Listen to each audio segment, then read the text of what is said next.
10월 30일 아침 묵상에 함께 해주신 여러분들 환영합니다. 오늘도 우리에게 주시는 말씀이 우리들의 삶에 구체적으로 힘이 되고 길이 되고 빛이 되는 복된 하루가 되시길 축복합니다. 오늘 주시는 말씀 열왕기상 22장 29절부터 40절 같이 읽겠습니다. 이스라엘의 왕과 유다의 여호사밧 왕이 길르앗 라못으로 올라가니라. 이스라엘의 왕이 여호사밧에게 이르되 나는 변장하고 전쟁터로 들어가려 하노니 당신은 왕복을 입으소서 하고 이스라엘의 왕이 변장하고 전쟁터로 들어가니 아람 왕이 그의 병거의 지휘관 32명에게 명령하여 이르기를 너희는 작은 자나 큰 자와 더불어 싸우지 말고 오직 이스라엘 왕과 싸우라 한지라. 병거의 지휘관들이 여호사밧을 보고 그들이 이르되 이가 틀림없이 이스라엘의 왕이라 하고 돌이켜 그와 싸우려 한즉 여호사밧이 소리를 지르는지라.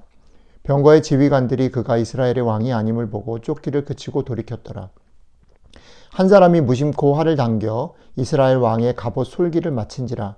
왕이 그 병거 모는 자에게 이르되 내가 부상하였으니 내 손을 돌려 내가 전쟁터에서 나가게 하라 하였으나 이날에 전쟁이 맹렬하였으므로 왕이 병거 가운데서 붙들려 서서 아람 사람을 막다가 저녁에 이르러 죽었는데 상처에 피가 흘러 병거 바닥에 고였더라. 해가 진녘에 진중에서 외치는 소리가 있어 이르되 각기 성읍으로 또는 각기 본향으로 가라 하더라. 왕이 이미 죽음에 그의 시체를 메어 사마리아에 이르러 왕을 사마리아에 장사하니라. 그 병거를 사마리아 못에서 씻음에 개들이 그의 피를 핥았으니 여호와께서 하신 말씀과 같이 되었더라. 거기는 창기들이 목욕하는 곳이었더라. 아합의 남은 행적과 그가 행한 모든 일과 그가 건축한 상하궁과 그가 건축한 모든 성읍은 이스라엘 왕 역대 지략에 기록되지 아니하였느냐. 아합이 그의 조상들과 함께 자매 그의 아들 아하시야가 대신하여 왕이 되니라. 아멘. 드디어 길게 읽고 묵상했던 아합의 이야기가 마쳤습니다. 아합의 마지막이 어떠했는가를 오늘 성경은 우리에게 보여줍니다. 우리가 어저께 묵상하지 못한 말씀에 보면 아합이 여호사밧, 그러니까 유다 왕 여호사밧과 힘을 합쳐서 이제 아람 왕을 대적하는 그 전쟁에 나갈 건가 말 건가에 대해서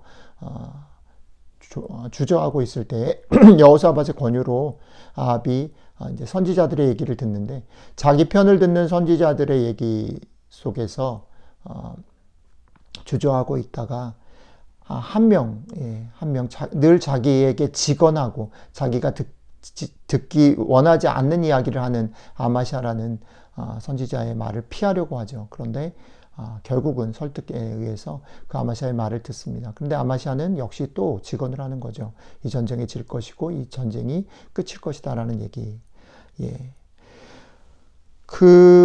어쩔 수 없이 그럼에도 불구하고 근데 그 마음에 전쟁에 나가면서도 두려워하는 마음을 가지고 아합이 나아가는 것이죠. 아합의 중요한 특징 중에 하나가 겁이 있다라는 거예요. 겁이 많다라는 거죠.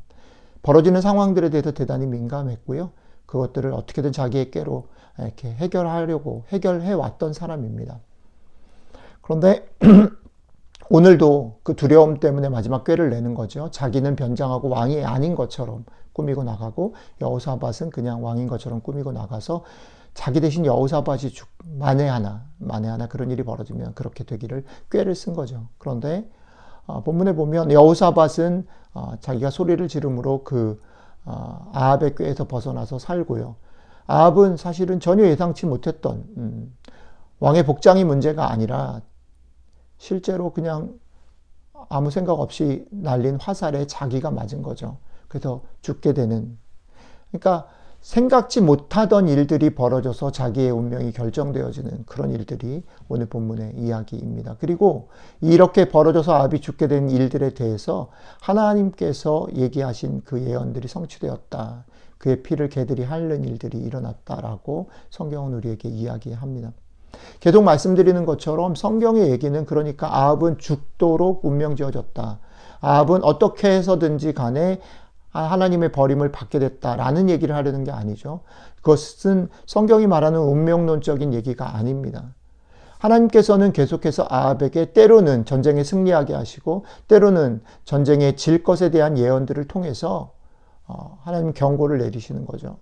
그 경고라는 것은 무엇이냐면 그 경고대로 될 것이다. 그러니까 너는 멸망할 것이다 라는 말이 아니라 그 경고를 듣고 때로는 그 칭찬을 들으면서 하나님의 마음을 헤아려서 마음을 돌이키고 하나님의 마음을 품고 살아가는 쪽으로 믿음의 삶으로 선택하라라는 거죠. 그런데 결국 아합은 두려워는 했어요. 무서운 심판의 메시지가 왔을 때, 자신에게 가뭄이 왔을 때, 850명과 엘리야가 싸워서 이겼을 때 두려움들이 있었어요. 그러나 그 두려움을 넘어서 하나님께로 나아가고 근본적인 것을 볼 수 없어서 결국 멸망의 길로 떨어졌다는 거죠. 그러니까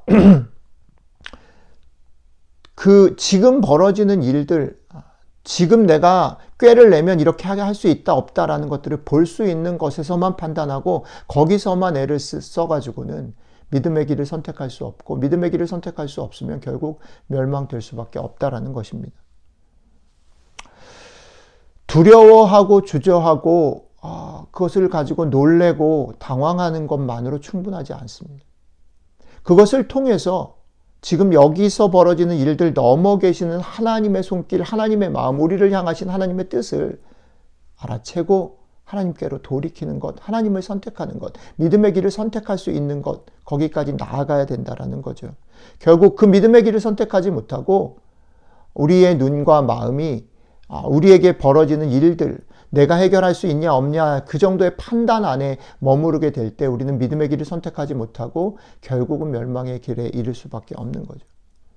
또 한 가지는 하나님께서는 그 모든 것들을 다 보고 계신다라는 것이고요. 우리가 사는 세상에서 일어나는 모든 일들도 사실은 다르지 않습니다.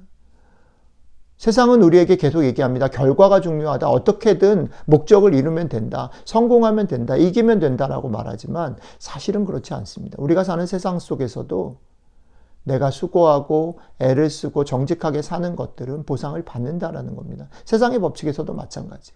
허투루 중간 과정이 생략된 채로 결과만 좋으면 다 좋다라는 말은 성립되지 않습니다. 하물며 신앙의 눈으로 본다라는 것은 그것을 넘어서는 거죠.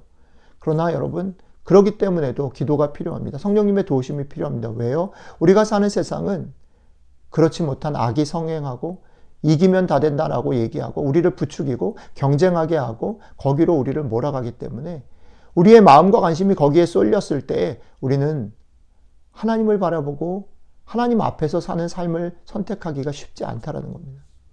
오늘 이 아침에도 하루를 시작하면서 한 주를 시작하면서 여러분들의 마음을 돌아보십시오. 여러분들의 마음을 사로잡고 있는 게 무엇인지를 보셔야 합니다. 그리고 성령님께 조용히 나아가십시오. 성령님, 내 마음을 들여다보고 내가 소중하게 생각하는 것이 아니라 이 삶을 주관하시는 하나님의 마음을 배울 수 있으면 좋겠습니다. 깨달을 수 있으면 좋겠습니다. 이 아침에 그것들을 붙잡고 오늘 하루를 살아갈 수 있게 흔들리지 않고 담대하게 덤덤하게 살아갈 수 있게 붙잡아 주십시오. 기도하고 그 기도의 우리와 함께 하시는 성령님의 도우심을 힘입어서 오늘 하루 믿음의 길을 선택하며 살아가는 그런 복된 하루 되시기를 주님의 이름으로 축복합니다. 기도하겠습니다. 아버지, 그렇습니다. 우리들의 삶에 여러 가지 벌어지는 일들로 마음이 뺏기고 흔들리고 또 흥분하고 좋아하는 저희들의 모습 또한 이 아침에 보여주셔서 감사합니다. 우리의 꾀를 사용하지 아니하고 잔꾀를 부리지 아니하고 하나님 앞에서 모든 일들, 작던 크던 우리 앞에 놓인 일들을 최선을 다해서 성실하게 겸손하게 두려워하는 마음으로 감당할 수 있게 허락해 주시면 좋겠습니다. 세상이 우리를 유혹하는 것에 넘어가지 아니하며 우리에게 벌어지는 상황에 무릎을 꿇지 아니하고 우리와 함께 하시는 성령님과 동행함으로 힘을 내서 믿음의 길을 선택하며 그 믿음의 비밀들을 경험하며 살아갈 수 있도록 도와주시면 좋겠습니다. 감사드리며 우리 주 예수님 이름으로 기도드렸습니다. 아멘.